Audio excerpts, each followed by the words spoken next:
โอ้นี่ก็อ้อหลายตัวเติบเลยนี่ปลากระเล็บของมันเอ้าปลากินหญ้านี่แสบ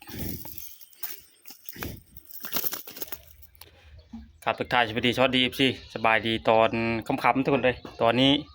เวลาอยู่17 โมงนะกับบรรยากาศเอาเรียกว่าเอามือนี่เอาเดี๋ยวรอนะฮ้อนพอจะไปให้ทุกคนเลยไปหาปูหาปลามาหากินแรงก่อนไปจึกปลาอยู่พายพอละว่ามันได้หรือบ่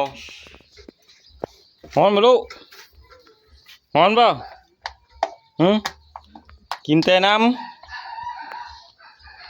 มันเปิดทันไหมนะ มันเปิดทันไหมนะจักยังอยู่จักอยู่จักได้ครึ่ง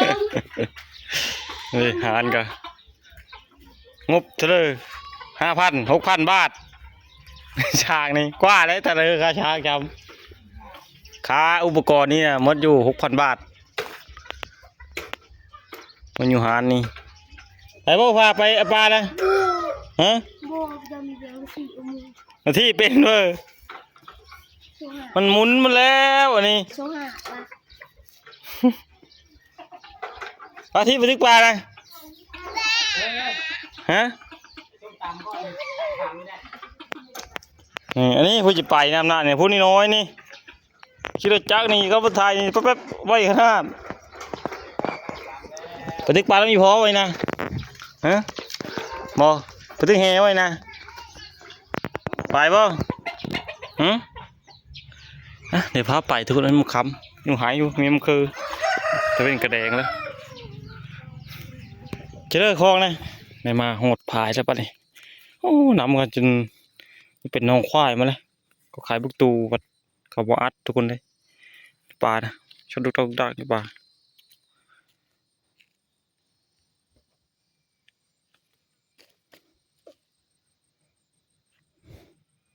ว่าเอาเถ้ามันได้เอาจักชี5 ตัวก็พอแล้วปลากระเรียบก็เอาปลานี่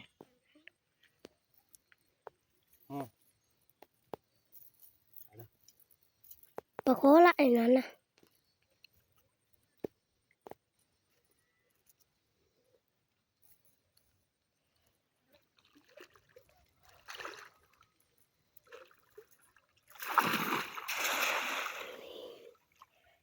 เป็นน้องควายนะเว้ย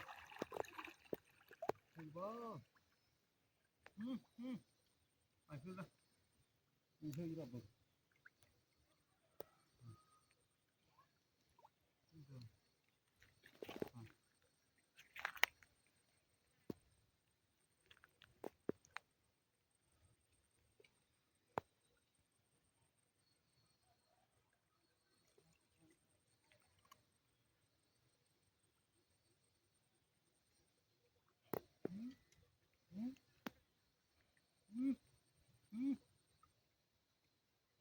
ไปไงเด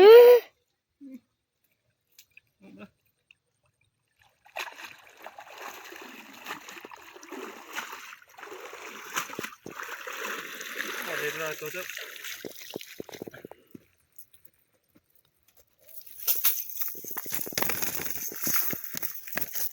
คล้องมาโอ้นี่ก็อ้อหลายตัวเติบเลยนี่ปลากระเล็บของมันเอ้าบาทแรก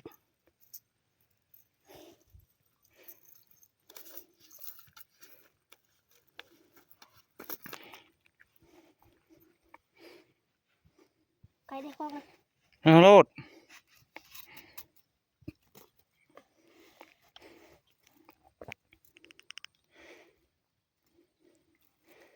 ตัวนั้นปล่อยตัวนะตัวน้อยตัวนะ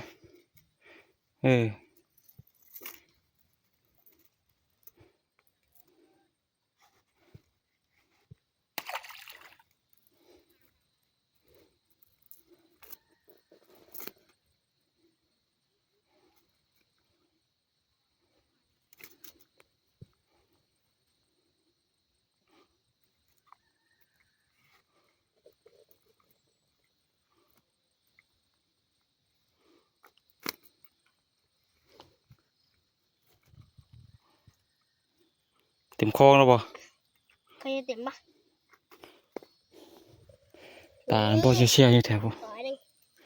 นี่ตรงขวางนี่ทุกคนเลย มาแป๊บเดียวเมื่อละมึง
รอบสองทุกคนนะได้หลายตัวเติบนี่ปลากระแลบตัวเดียวแบบนี้นะ แบบนี้ก็เมื่อ ขวางอีกบาทหนึงคือข้าแห่เขาอีกปลากินหญ้านี่แสบ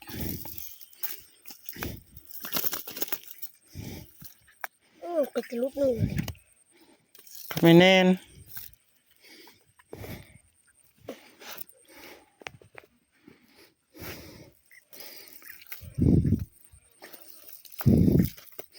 ปลาข้าวมันแน่นี่เลย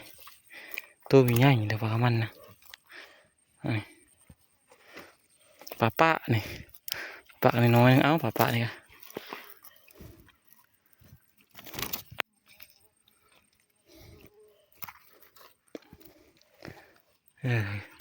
ของคลองละจะเต็มแล้วทุกคนเลย ค้างรอบนี้ก็พอ ปลาชัดดาวดักอยู่ควายลงมาแมบเลยมันบ่อแล้วมันน้ำขุ่นบ่นี่นี่แถวถึงนี่น้ำคอนลงแล้วได้เงินจะแปลงอีทุกคนเลยเอาโน่นนั่นอ้อแล้วก็เอาโน่นนี่เอาแปลโหยเลยคักพายนะนี่พอนี้มีเงินอีประมาณ10 ล้านน่าจะพอนะเอาบาทที่สี่ทุกคนเลยพ่อ ปล่อยบ่ดิ ปล่อยมันตัวน้อยอยู่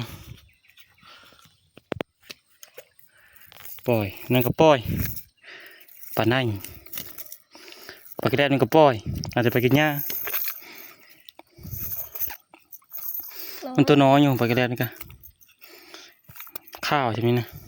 ลงไปปล่อยปุ๊บชิโน่เลย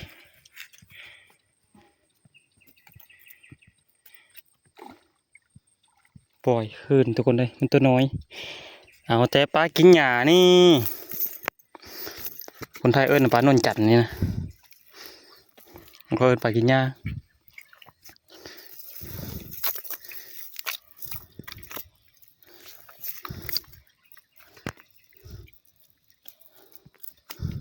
มาเต็มคลองละ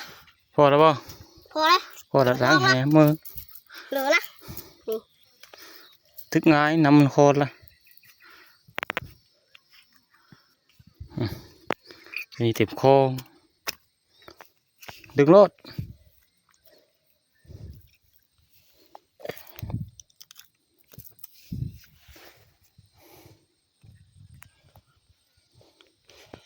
คือเขาเว้าเลยแต่คนใดในเงินนั้นอันนั้นอีจะคักกะลิอันโน่นนั่นออกถูขึ้นไปเชื่อคันพี่กับอันโน่นนี่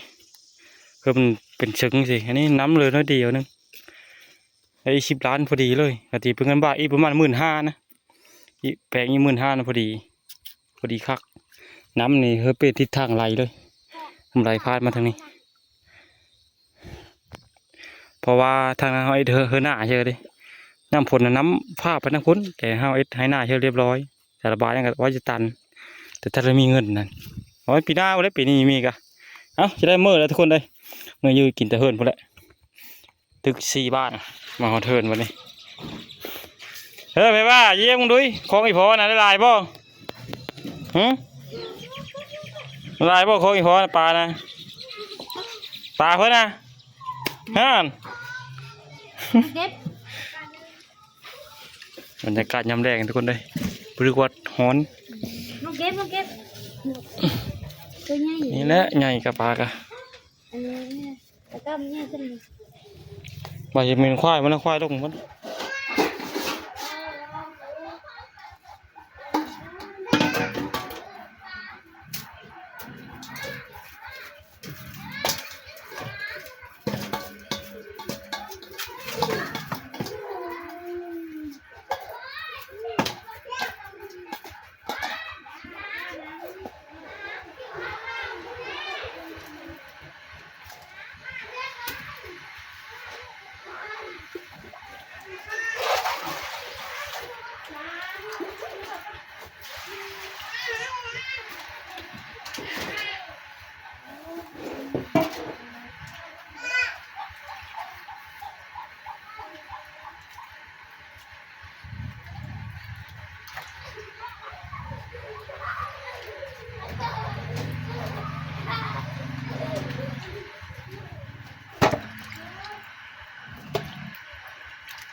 อันนี้จะเป็นปลาโพกปลานวลจันทร์ปลากินหญ้าปลากินลาบทุกคนเลยจะเอาประมาณ4-5 ตัวนะการนั้นก็เฮาสิเอาใส่มันออกแล้วก็แช่ตู้ไว้หลายมื้อลาบหมดก็กินอยู่หมดได้จะมีมันหลายพวก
ลาบหลายคนละ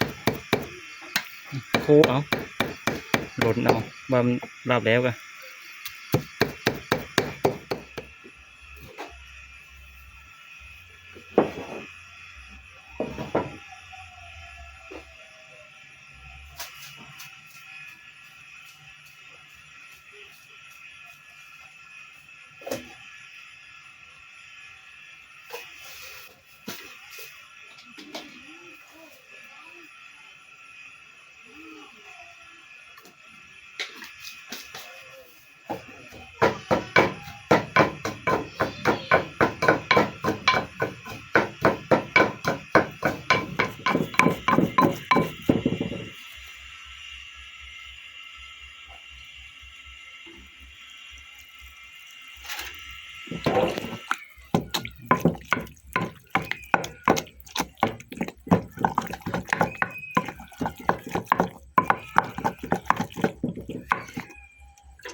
นี่เป็ดมาเสือกระชามกกมันน้อยพอทุกคนเลยมาปรุงเครื่องก่อน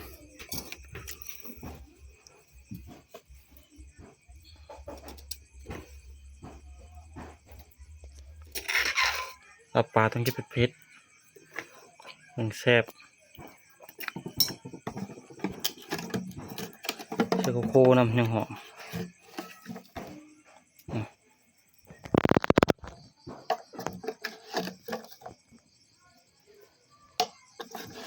จะได้หลายรสนี่เครื่องหอมเอา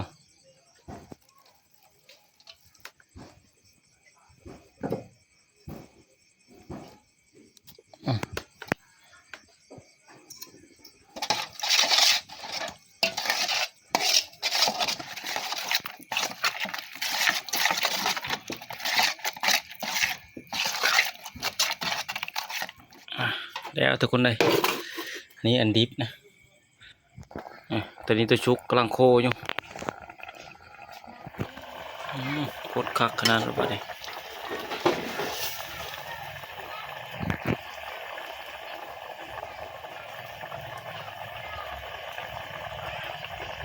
น่าจะพอแล้วทุกคนเลยน่าจะชุกแล้วก็ของกับมีมะเขือแล้วก็หน่อไม้ยำแรงหายะผักโขยอดนี่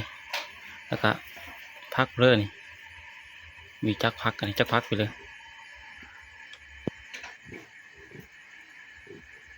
เร็วป่ะเชฟยังเดียวไปว่ากันรับเลยนี่รับแล้วตุยอยู่นี่อะไรกับเขาคักขนาด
หรือว่ากินข้าวกินน้ำอิ่มไปเที่ยมห้อยทุกคนเลยลึกไปเลยแตะพดออกลึกว่าหอนเรือรอนี่เอาขนาดรถลึกเลยหาอาบน้ำก่อนทุกคนเลยเอาเก็บเอาแห้งมืออื่นลุยป่าต่อยเราจะไปกับจัดคอนมืออื่นจากคอนวันไปหาแล่นทุกคนเลยเนื่องจากฝนตกได้2-3 ชุดแล้วแล่นก็ลงไปยามกับรักกันนี่ก็พอแล่นนะมี3 คนอย่าเอารถไถขึ้นมือนี่เอามาสิมากะถ้าติดตามเบิ่งคลิปหน้าเดี๋ยวหาเอาน้ำหน่อยก่อนบัดนี้เดี๋ยวคลิปวิดีโอนี้ทุกคนเลยผมมีเวลาก็จะได้ขอจบตรงนี้เลยครับผมก็เจอที่มาติดตามนะครับชมพอได้ไหมทุกคนเลยในคลิปหน้า